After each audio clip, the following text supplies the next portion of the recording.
Good evening. Welcome to NUFC Matters with me, Steve Wraith. Delighted after their summer break to welcome back John Gibson and Supermac. How are you, lads? All right, Steve. Thanks. And you okay, John? Yes, good. Looking forward to the new season, my friend. Absolutely. Yes, indeed.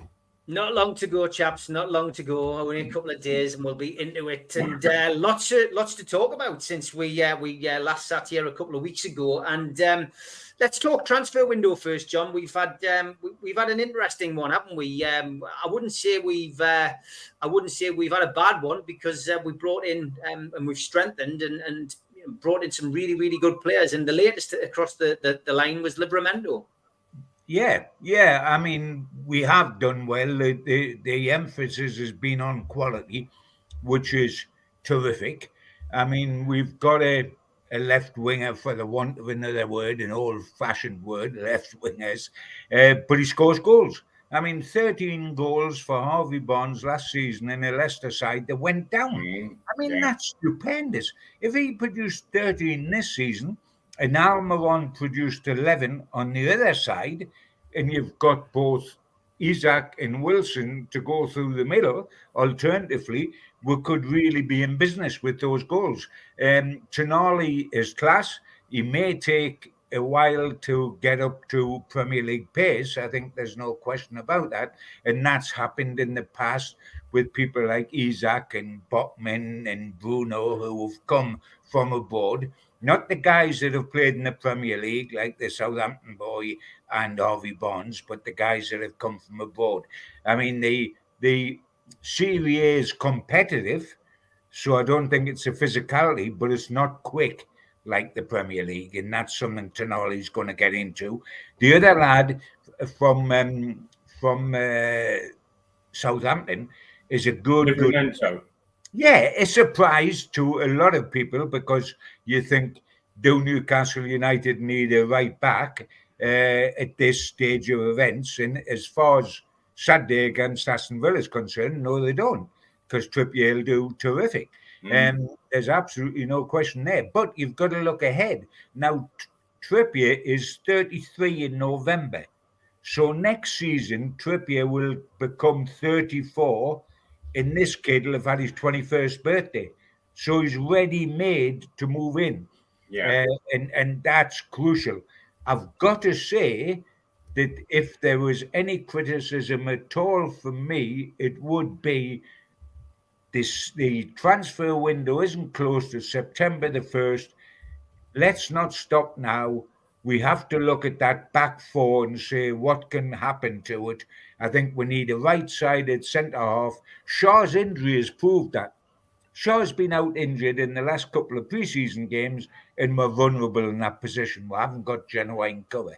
We need a right-sided centre-half, and a left-back has been on the cards for ages because we fill in with people who aren't left-backs, and they do very, very well, and maybe Target will get a shout. But I would like to see two more signings, but I'm happy with what we've done so far. Malcolm, Mark Byers in the chat asked, he said, in the past you have mentioned, your opinion on signings.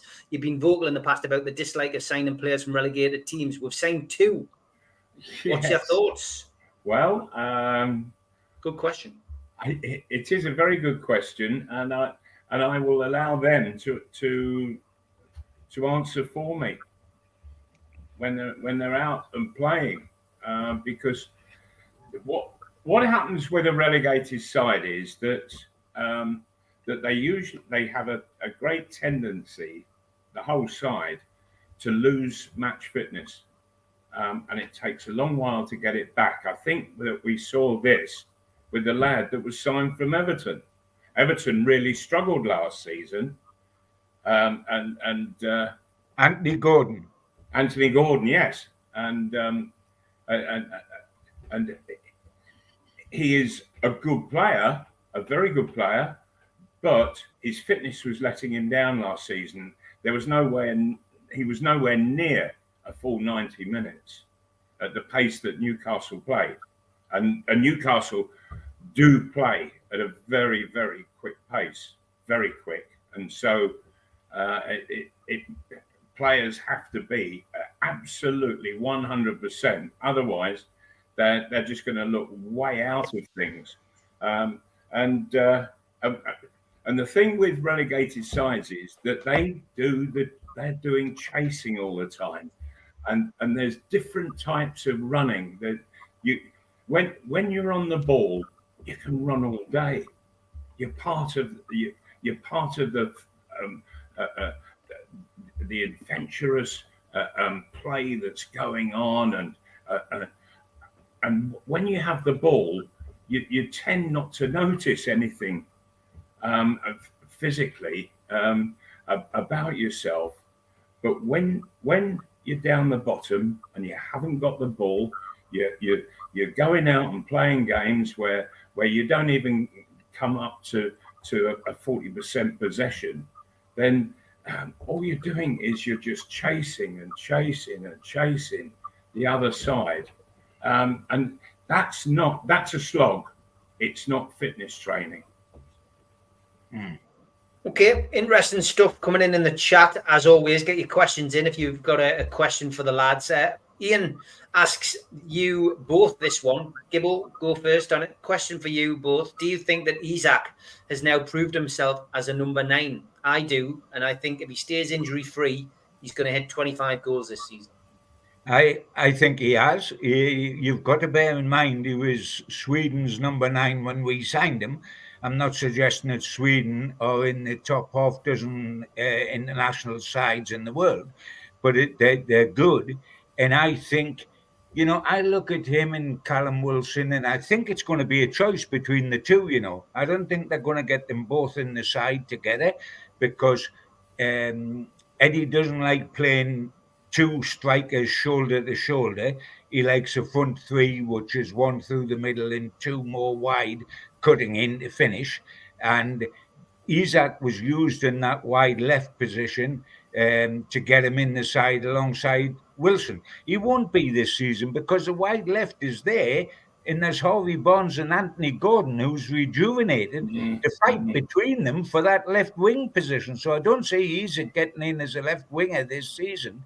I think he'll play elsewhere. Now then, it's a straight battle between Callum and Isak for number 9. Callum is a traditional English type centre forward, terrific, plays between the posts, likes to get off the final defender's shoulder, niggles people, aggravates people, cool finisher. But I think Isak's all-round game, and it's a matter of opinion totally, but for me, he has that edge. He can drop deep. He's difficult to mark because where is he? He plays number 9, then he drops deep, then he floats out left, and then he comes back in. He dribbles. He's good in the air because of his size. He's got good feet, and he can also finish. And I think I would start with Isak at number 9 and use Callum Wilson off the bench to be an impact sub, and he would be a real impact. And I do think if he plays regularly in the side, Isak at centre forward, and that's open to conjecture because of Wilson, that he could score a pile of goals this season and certainly finish up Newcastle's top scorer. As Wilson did. Yeah, I think what you're saying, it makes a lot of sense, because what we mustn't forget is that Wilson also is injury prone. Absolutely, Malcolm. Absolutely. Yeah. And so 90 minutes is probably too much for him anyway. And so it might be that they have to sort of split that 9 position between them over each 90-minute period, knowing that Wilson will miss out for periods of time here and there. And so I see it working perfectly well at the moment. The only thing with Isak is that he did enjoy going out to the left-hand side and then coming in on the ball. But of course, we seem to be overloaded on that left-hand side now. So what's going to be happening over on the right-hand side? We just don't talk about it anymore. we could field about 4 people on the left-hand side when you think of Gordon and you think of Harvey Barnes and you think of Isaac and you think of Joe Linton and you think of Murphy and you think of Anderson. Also, hold on, John. You've forgotten our new Italian signing, who is a left-sided player, and he loves to get down that left-hand side and get beyond people. It'll be like the ball. It'd be like them queuing up at Marlborough Crescent for the bus, wouldn't it? I mean, absolutely. With them all out there. But is it going to be Murphy then on the right-hand side? Well, it'll be Almiron to start with. Well, Almiron, yes, but he has to be challenged. He can be challenged by Murphy.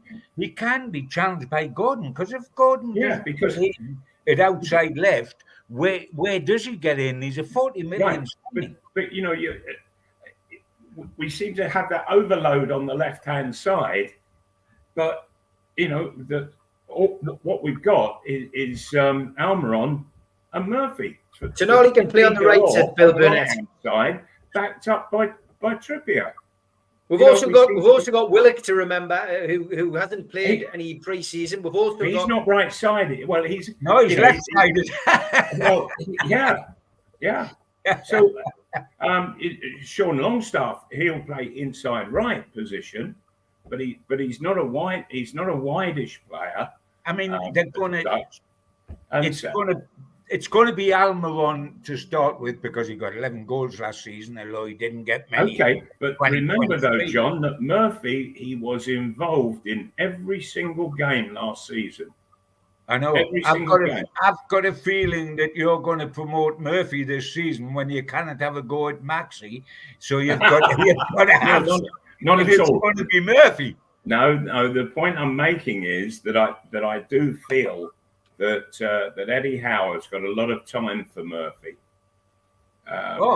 There's no question. As you rightly say, Murphy is one of these people that's involved in the match always.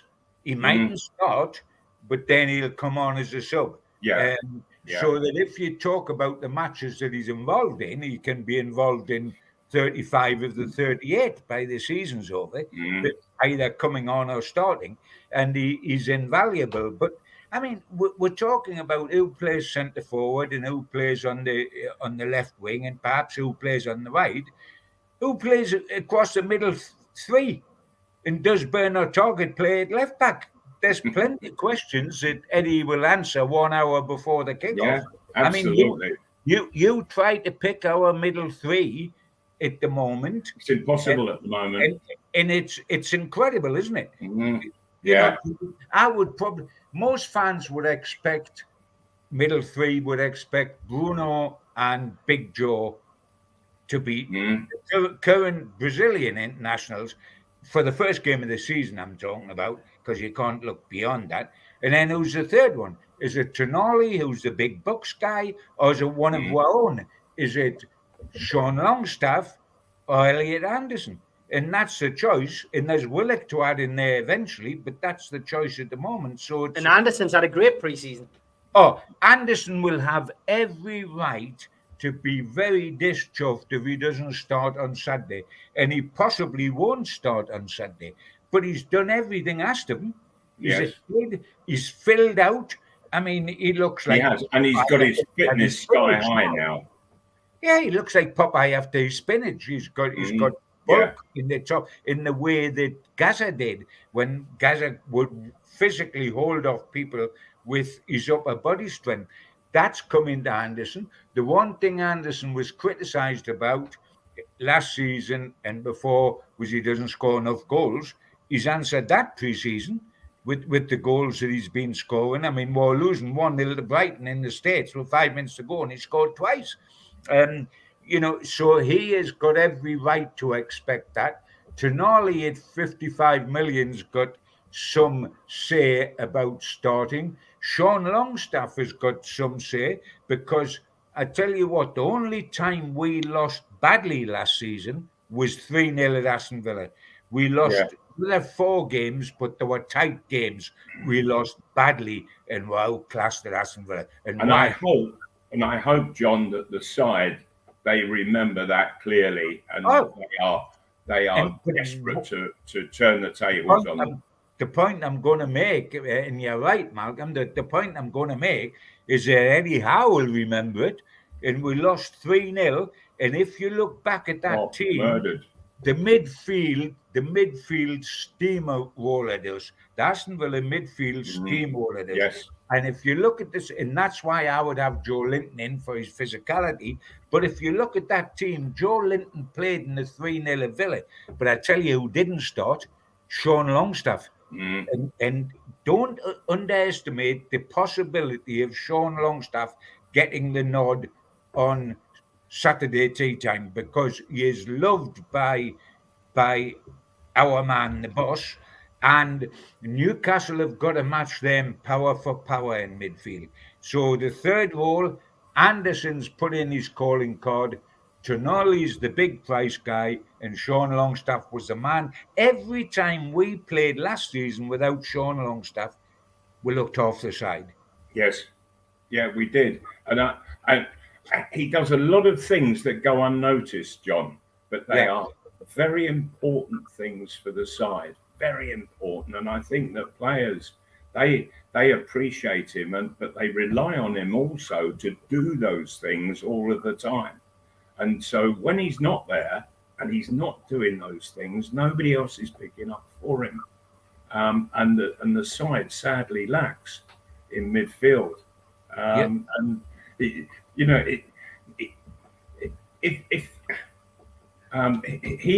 he had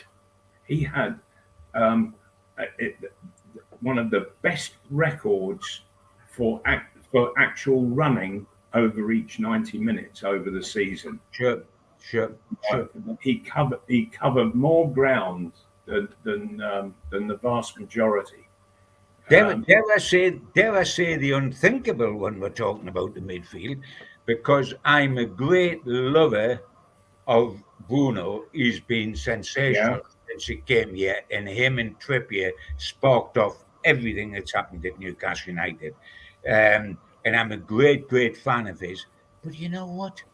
I'm looking for him to step up, Last season, at the end of last season, he struggled with an injury.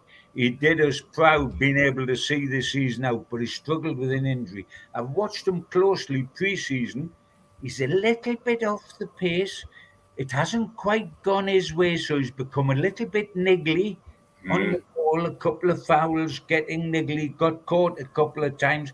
And bookings as well, John. Yeah, by the supreme high standards that Bruno set, and he's still one of the first names on the team sheet for me. But I'm looking, please, my son, get back to the Bruno that we first knew and start a chance off. And he's only 90% against that 100%, but the 10% makes a little bit of difference. And I need Bruno to go back the way he was, Yeah, and I have to say, I'm looking forward to seeing how he and Tonali link up. Sure. That's going to be interesting. It is going to be interesting. Lots of questions coming in. Let's pick one of the earlier ones that we can find in the chat. Let's talk about Barry Hogan's question. Malcolm, do you feel with how saying Gordon can play a centre forward role in the team if needed, we've got enough forward options, or would you have signed someone else? Eddie Howe, of course, in his press conference last weekend, was asked about whether they would be looking at recruiting somebody in the forward line. He said, no, we've got three. We've got Callum, we've got Isaac, and we've got Anthony, who did well in the European Championships and can play in that role. Financial fair play dictates that we can't go for that now because we're going to strengthen in another department. So clearly they're going to make a defensive signing before the 1st of September. Are those three enough to get us through to the 1st of January? With Champions League football, I'm really not sure. I think we could have done with another. I'm quite serious about that. Also, you say that we got 3 nines. If you remember with the under-21s and how well they did, that Anthony Gordon, he was a false 9. Yeah, he was. So if you're a false 9, what the bloody hell are you? Is that a Steve Bruce false name, Malcolm?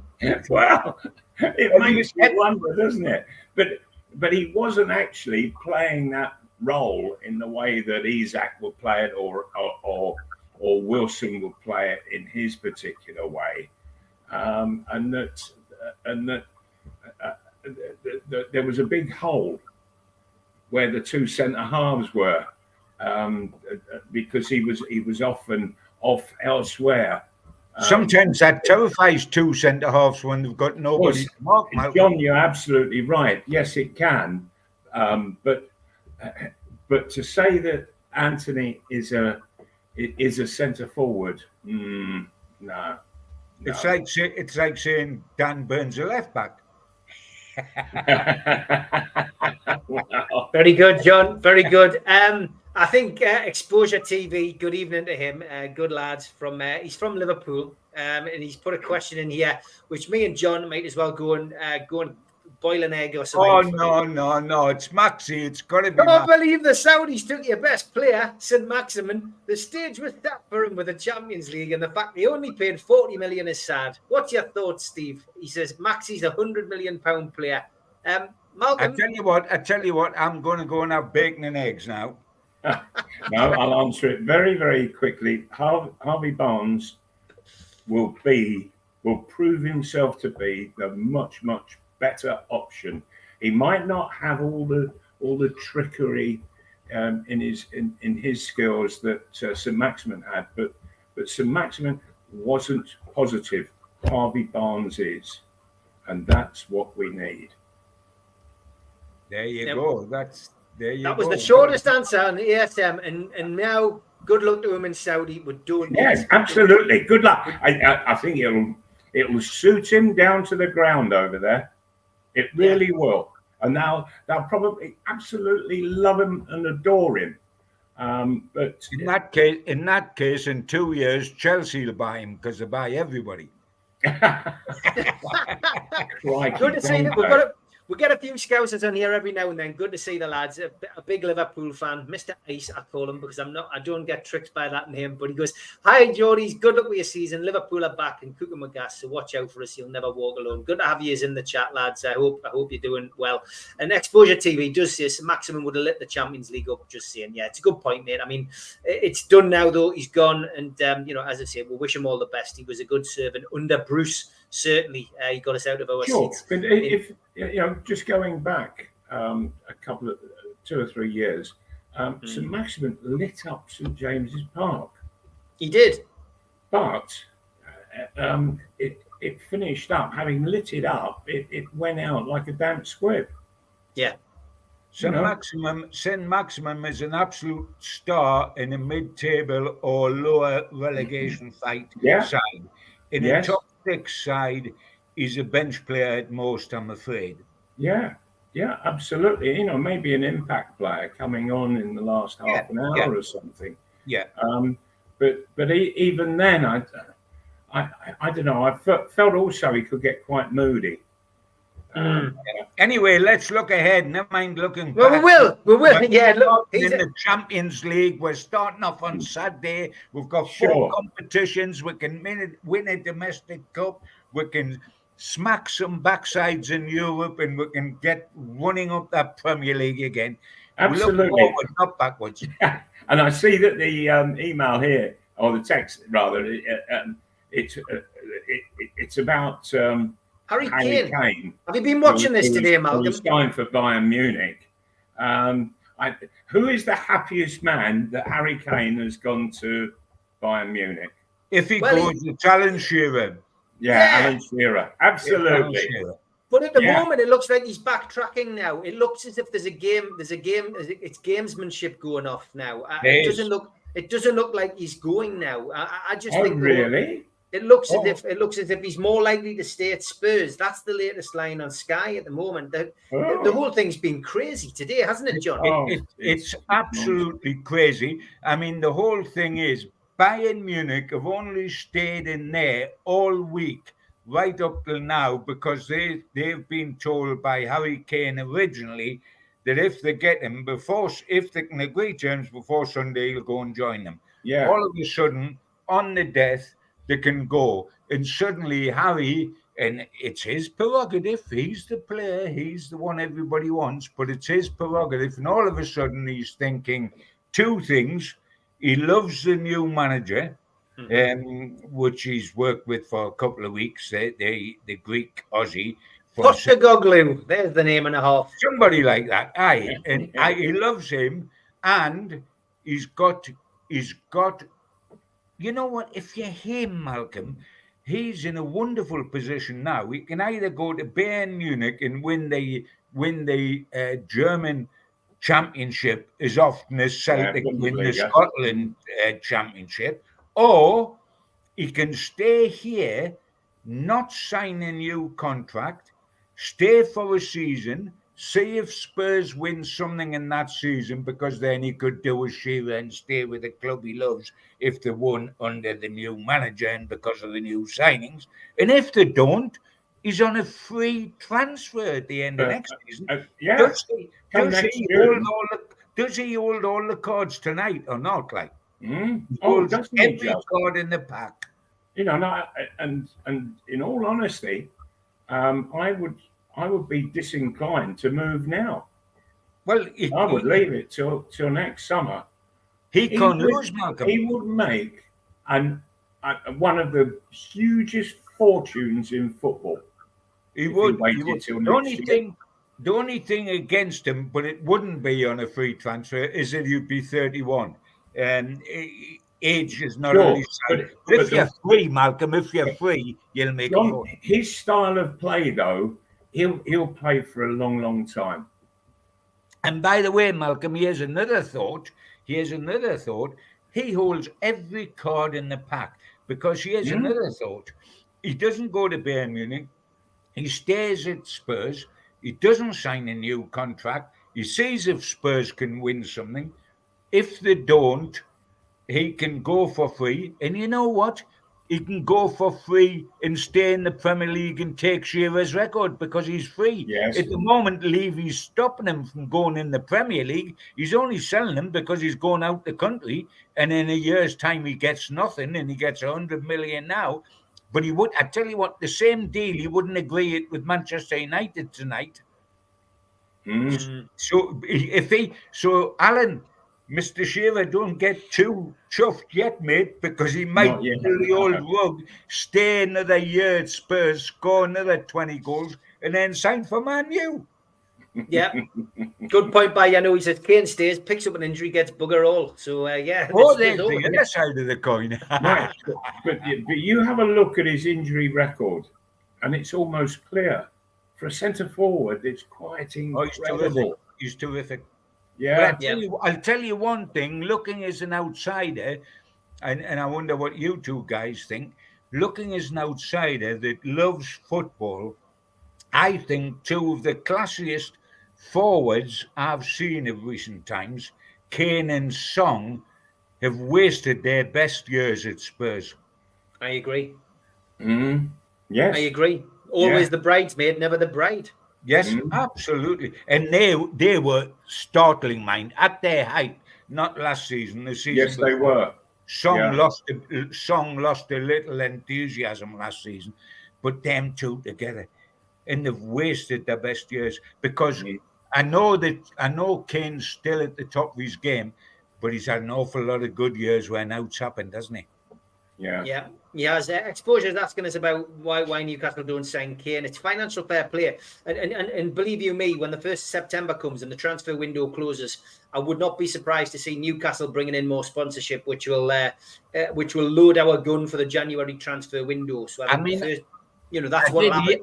I did hear on the grapevine that Harry Kane wanted, if he goes to a new club, wants such a clean start to become an idol, that he decided he couldn't come to Newcastle because Chris Wood had sullied the... there you go. You've only been back on holiday half an hour and you're having a go at Chris Wood. Well, he's had a go at Maxi. I've thought it's my turn now. Leave it in the past.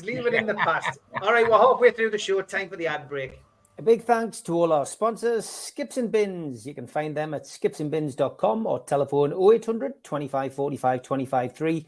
Email inquiries at skipsandbins.com Website, skipsandbins.com. Easy contract free and pay-as-you-go waste collection. Big thanks to Mr. Vicky's Sauces Handmade in Cumbria.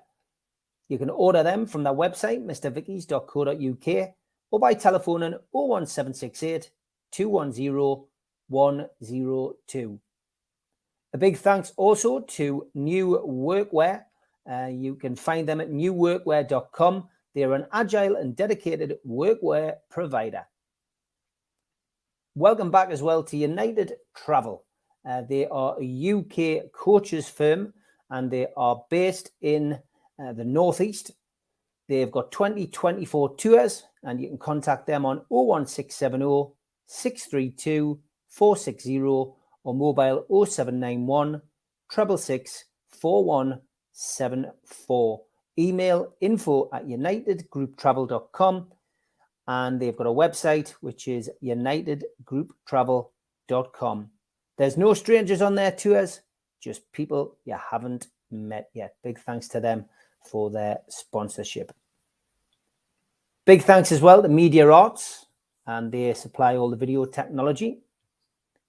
If you want to become a member and get a cup, a pen, a membership card, and a scarf, then get your smartphone and put it over this QR code. It will take you straight to the membership pack. It's a £25 one-off fee.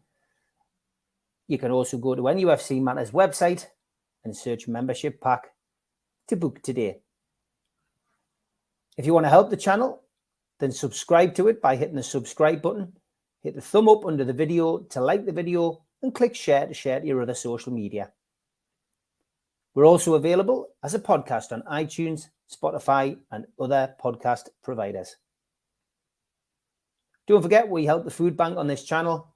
If you want to do so virtually, go to nufcfansfoodbank.co.uk and make a donation today.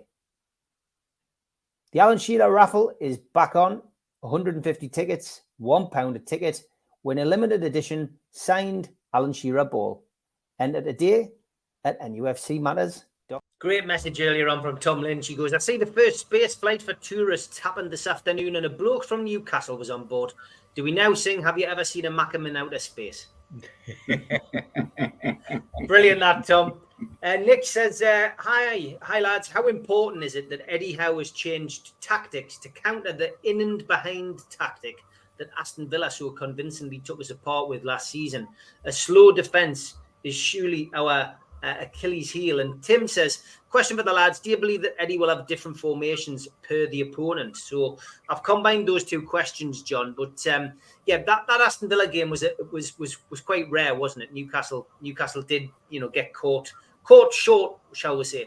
If the 38 games we played last season, the one where we were a class apart in second place was Aston Villa, where we lost home and away to Liverpool, we lost at Man United and at Man City, but none of them where Newcastle were taken apart. They were taken apart at Villa Park, absolutely no question.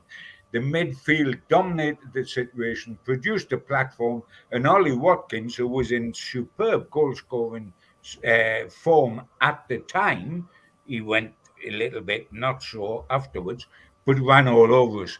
Now, the big concern I've got about Newcastle, if I've got any concern at all, and I have very little after what we've put up with for a decade and a half, I'm not going to get all mealy-mouthed now, but if I have a concern, it's our lack of pace at the back. And that was a concern when we were linked, guys, repeatedly linked with Anderson at Crystal Palace as our right-sided centre-half. I can understand a lot of it, tall, commanding, comes out the back with the ball and uses it well. But you know what? He's one-paced. And that's the trouble for me, because we haven't got genuine pace at the back. Neither Byrne, nor Bachmann, nor Shaw have got pace. And right. If we get exposed at all, it's for pace. Okay, but Eddie Howe and his coaches, they were very shrewd in what they did last season, because the season before when it was the previous manager, what happened was that the back four would drop off so early that they would finish up literally standing on the goalkeeper's toes when the ball was crossing the halfway line. Well, but Eddie Howe, he completely changed that round so that the back four pushed up and squeezed and squeezed and squeezed, and it's the old Arsenal way of playing when they were brilliant in defence. Arsenal, that they would push up, and then of course you've got all the space behind you, so that as that foot comes back and starts to come down to knock it beyond you, you just drop off. And you don't have to be quick to do that at all, as long as you've got the skills to do so. And Newcastle had those skills, and so that was working fine. And it's not easy to play against, even for somebody who's quick, to take on a defence that is so well organised in that fashion, and playing those kind of tactics. It's not easy at all. Yeah, I can go down that line. The modern game's getting quicker, and quicker, and even if you drop off, if there's a ball over the top with a centre forward with blistering pace, we are in trouble. I saw Botman, who I rate highly, in the States one game, ball over the top. He was treading water to get back. He really was treading water. And yes. Are you talking towards the end of last season, John? No, I'm talking about in the States pre-season here. Oh, in the States pre-season, right? Okay. It was a ball over the top, centre forward. Yeah, because he got caught badly towards the end of last season. Yeah, and you know, you can have any defence. They talk about Bobby Moore had no pace, Bob Moncur had no pace. That's correct. And they read the game brilliantly. It was not so quick. Beckenbauer, another one.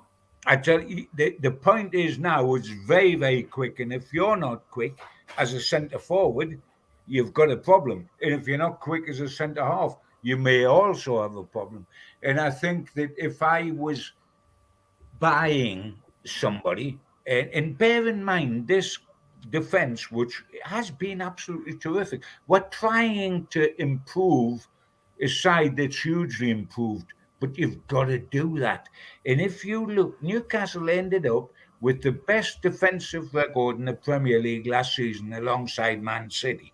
But if you look closer at the records, that was totally based on the first half of the season. We had 6 successive clean sheets before Christmas. When we got to 2023, we couldn't buy a clean sheet. We only let in one goal. Apart from the 3 at Aston Villa. We weren't getting absolutely taken to the cleaners, but we couldn't buy a clean sheet. I think we might have got 1 from the turn of the year to the end of the season, 2 maximum. We couldn't buy a clean sheet. And you know what? In games that are tight, if the other side are going to score, you've got to score 2. And at the start of the season, we don't want to have to score 2 against Aston Villa, 3 against Manchester City, and 2 against Liverpool to win. So it's the little. I am not ungrateful. I am thrilled to bits about us and what we've done. But if we're going to move to the next level, we've got to get back to a few clean sheets. Why didn't we quite get them? Was it because we didn't have a left back? Was it because people found out we had a lack of pace and played differently against us second half of the season? But you look up the record books. We didn't keep clean sheets from the turn of the year. 2023, we couldn't buy a clean sheet. Interesting stuff. Lots of good comments coming in as well. Quick one on this one, lads. Patrick Murren says, sorry, Steve, I know it's a Newcastle show, but what do the lads think of the Wolves situation? Crazy that, isn't it? Changing managers with a few days to go, and then selling your best players. 9 of the best players have gone out, and and it's not as if he's been sacked or anything. He's just resigned. and walked away. 89 million pound in, and they've saved on the wage bill, and they've only spent 9 million pounds and brought in 2 free transfers. Crazy. You can't blame the guy. I mean, the point is that if your reputation can get absolutely destroyed next season, if you look at Brendan Rodgers at Leicester, Leicester are doing well, doing this, doing that. They had a terrible pre-season last year in terms of buying and selling, and what happens? They're desperate, they do hopeless, they get bad results, and Brendan Rodgers carries the can and gets a sack. Now, you look at what's happened at Spurs, and the guy at Wolves, and the guy's seen that and thought, "Hey, I'm not gonna do this because I'm going to look bad." Now we've got exactly the same situation has been going on at West Ham with David Moyes, who's been threatening the sack, but is now looking as if they might make some signings. They've just made a guy. They've just got a guy from Ajax, I believe. They've made a bid for Maguire and for McTominay, so they may resolve it. But Moyes, having won a European title, crikey me, that's debatable, but he won a European title, and they got 100 million for one player, Declan Rice, and they bought nobody. And so he was thinking, I'm going to take the can here, and he's almost gone down the Wolves route, but I think he's pulled back because they've got the guy from Ajax today. They've agreed terms with Manchester United for Harry Maguire. They're still in for McTominay. So perhaps the West Ham people have seen the writing on the wall and said, we better do something. But yeah, I mean, people used to live like that, didn't they? Newcastle United lived like that, guys, for 15 years.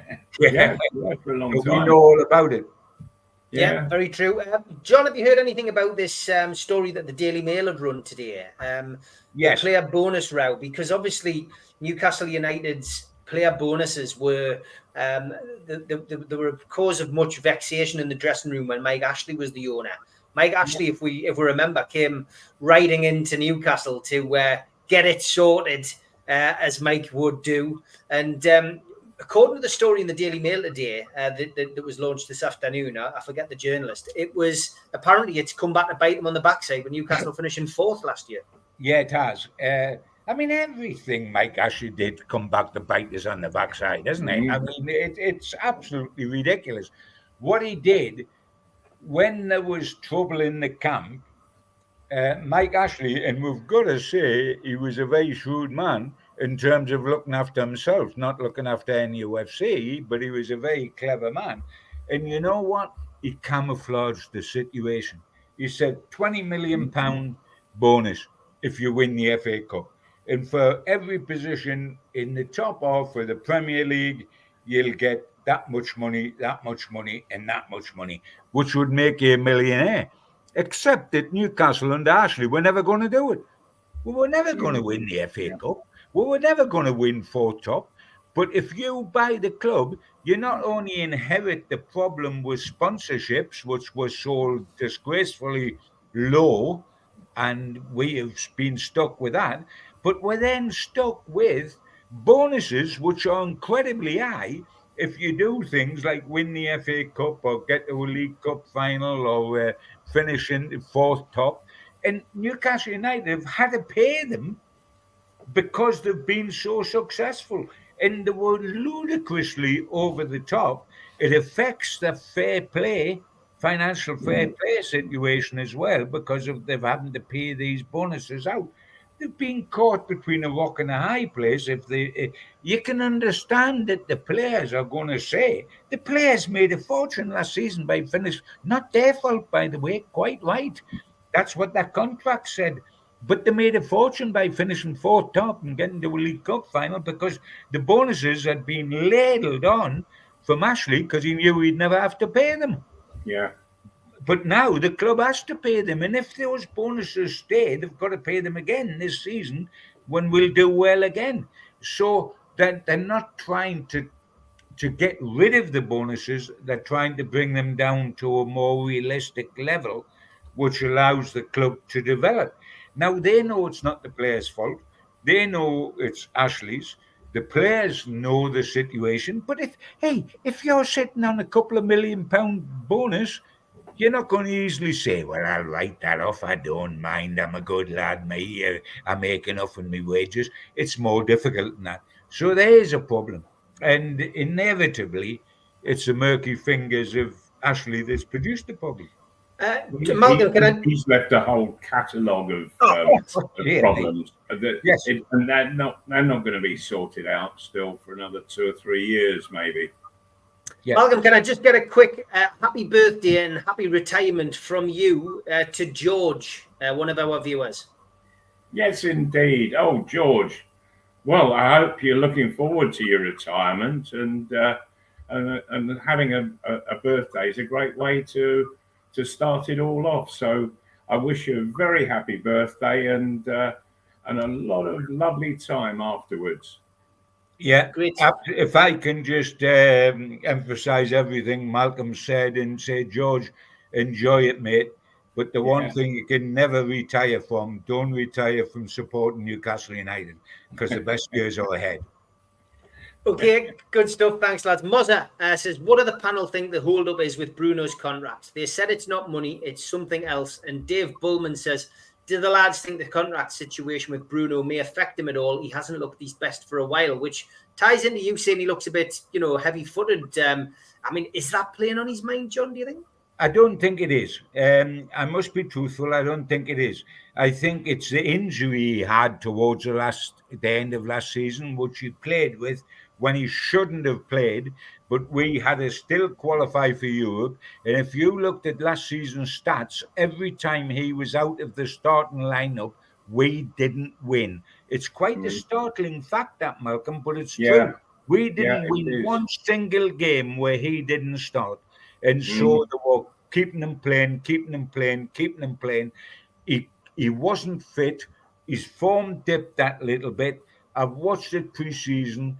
It hasn't quite come back yet. I picked up on it and I didn't want to because I love him so much, but it's truthful. By the very high standards, he needs to get back to them. I don't think it's a contract. He adores it here. He loves Newcastle. He knows So do the different generations in his family as well, don't they? Oh, he's brought his family over here. They adore it. His little one's been born here. He says the little parents,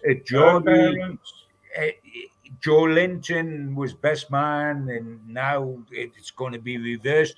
I think he wants to stay. There is always a problem with a contract because however much you love the club, however much you want to stay, you employ people to handle your contract, agents who have to justify their money, and they sweep out of the window all the emotion of Bruno wanting to stay and hardball it with the owners. That's their job, and they do it, and they feel they've got to do it to justify their living.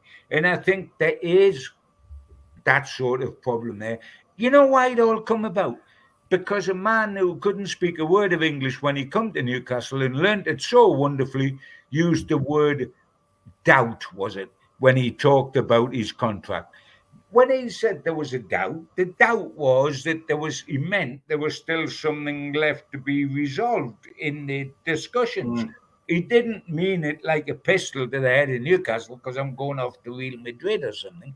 So I think it's been overplayed, dare I say it, by people in my profession because it's a story.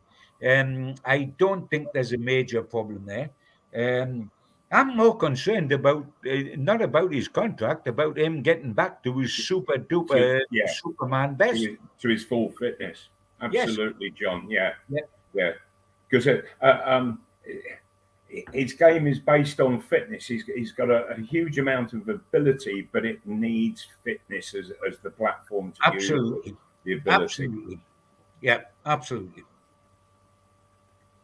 Hello, he's ventriloquist now. Look, his lips are moving. He's saying now. David Cook sent us a message on Facebook. He said, sorry, I won't make it live tonight, but a question for Malcolm with regards to Graham Oates' wonder own goal. Did Malcolm claim an assist for the pass? And what was the dressing room reaction afterwards? Do you know, it's half a century ago, and nobody has ever come up with that twist to it. Because there wasn't assists. There wasn't assists, Malcolm. Then was there? You know, no, recorded. No, not at all, John. But I tell you what. If there'd been assists, Malcolm, you would have bloody claimed it, mate. You claimed every goal that was gone. Absolutely. Mainly because most of them were yours anyway. I always remember being asked by a TV reporter, and what's your secret for scoring goals? I said, be the first to get your arm in the air. Spot on. Because in those days, without the camera and without the guy that claimed it normally got it. That's right. Fantastic. In fairness to you, Malcolm, when you struck it from 25 yards and it ripped into the back of the net, there wasn't a lot of doubt it was your goal, of course. No, absolutely. Absolutely. Brilliant. Great question, David. Thank you for that. Caused a lot of merriment and mirth as usual. So thank you. Here we are again, lads. Aston Villa at home. Newcastle kicking off the Premier League campaign at home Saturday, 5:30 kickoff live on Sky Sports. And this is a great game to kickstart the season, and it's at home. Eddie Howe's press conference to come tomorrow, of course. We do know that Fabian Schär is doubtful. We've all been down this road with Eddie Howe before, though. Never take what he says for gospel. Always take it with a pinch of salt. Is it a bit of mind games? Who knows? Emil Kraft and Joe Willock will remain sidelined. The breaking news from Villa today was that Buendia has sustained an ACL injury and faces an extended period out, up to 3 months potentially, was the original diagnosis, but that could change. He, of course, played a major part in Villa's 3-0 win over Newcastle in April last year, which we talked about. The Argentinian scored twice against Eddie Howe's side as well in the summer series a few weeks back in America. Jacob Ramsey and Alex Moreno are both missing for the Villains as well. Referee is Andy Madeley. He was refereeing at Newcastle on 2 occasions last season, the 0-0 away draw at Arsenal and the 2-1 home win over Wolves. And VAR, which is often switched off and has been an absolute nightmare in the Women's World Cup, by the way, is Simon Huber. So, John, here we go. First prediction of the season, mate. What do you see? What do you see happening? I think it's a fabulous match for the neutrals in particular, because the top 6, the so-called elite 6, have tried to dominate our thoughts, haven't they? And they tried to have a breakaway Super League, which was nobody could enter because it was all for them. Newcastle last season blasted their way into it and they didn't like it. I tell you what, this season I predict Newcastle and Aston Villa will blast their way into the top 6. I'm not talking about the top 4, and really upset clubs, because Aston Villa are also on the up and up. The managers are very similar. They both had very indifferent playing careers. They both have gone into management about the same age, 45 Howe, 51 Emery. Emery took Aston Villa last season, were relegation side at the beginning of the season. He's took them into the European Conference League, and if he'd had longer, he would have took them higher. But he was absolutely terrific for them. Our manager took us from being a relegation side into the Champions League, for goodness sake. These are 2 of the brightest managers under the already established managers like Pep and Klopp and everybody else, Den Haag and Arteta. These are the 2 managers. Emery was ridiculed at Arsenal, wrongly so, by the press. The accent, he couldn't speak English well. He was taken. Wenger had gone before him, who's an absolute legend, got his statue now, wrongly so. He proved it severe in Villarreal that he's a top manager. and he's produced the results here. And you know what I think's fascinating? I think it's forget the field. I think it's a battle between Howe and Emery, and whoever gets it right tactically, team selection, organisation, etc., will win the game. And I think it's paper thin. I think the difference between the two sides are paper thin. Having said that, Newcastle to win, I feel that we will win by a single goal margin, whether that's 2-1 or 1-0, and it will be tight. I'll be biting the fingernails. At half time, I'll be going into a darkened room to lie down and recover in time for the second half. It's going to be as tight as it's possible to be. These are the two up-and-coming sides in this country. Yeah. But I'm taking us just to do it. John, I couldn't agree more with you. I think it is going to be incredibly tight. It will be a hell of a game to watch, but it's going to be a real nip and tuck match. And I'll take Newcastle to nick a single goal. I can't see it going beyond that. I think it'll be 1-0.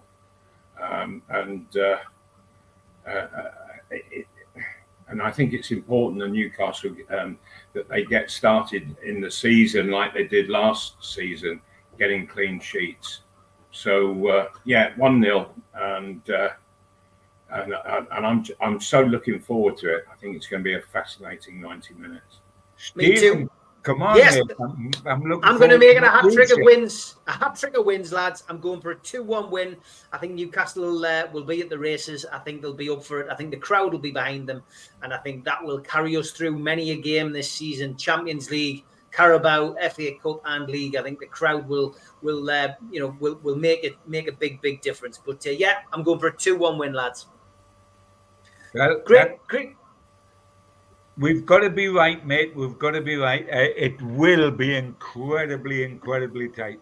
But let's first foot the way we want the first foot and start what should be a fabulous season, a season of excitement, 9 months of undiluted ecstasy as opposed to 9 months of a relegation slog. Yeah, week off for me next week, chaps. You've had your holidays. It's time for me to have mine. But we will be back with Supermac and Gibbo in 2 weeks' time, and we'll have a lot to talk about. But for now, it's good night from me. Good night from the lads. Take care, lads. Good night, everybody, and enjoy the game on Saturday. Enjoy. Keep the faith.